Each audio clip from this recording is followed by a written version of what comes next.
الله أكبر الله أكبر. أعوذ بالله السميع العليم من الشيطان الرجيم. بسم الله الرحمن الرحيم. الحمد لله رب العالمين والصلاة والسلام على سيدنا Muhammad wa ala Sayyidina Muhammad. Mga kapatid sa panampalatayang Islam at ganoon din sa mga kapatid nating non-Muslim. Ngayon po ay magbabanggit tayo uli ng salita ng Allah subhanahu wa ta'ala from the Holy Quran. Doon sa surah number 2, Al-Baqarah, verse number 5. Ang sabi ng Allah subhanahu wa ta'ala, Ulaika ila hudam min rabbihim wa ulaika humul muflihun.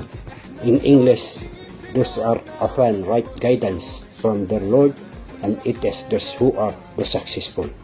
Sa wikang Tagalog, sila ay nasa tamang patnubay mula sa kanilang Panginoon at sila ang mga taong pagpapalain at magtatagumpay dito sa mundo at sa kabilang buhay.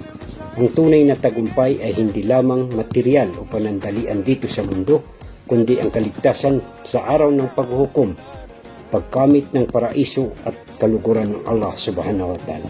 Mga kapatid sa panampalatayang Islam, maliwanag po ang sinabi ng Allah subhanahu wa ta'ala sa kanyang Holy Quran.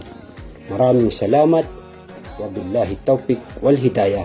Wassalamu alaikum warahmatullahi wabarakatuh.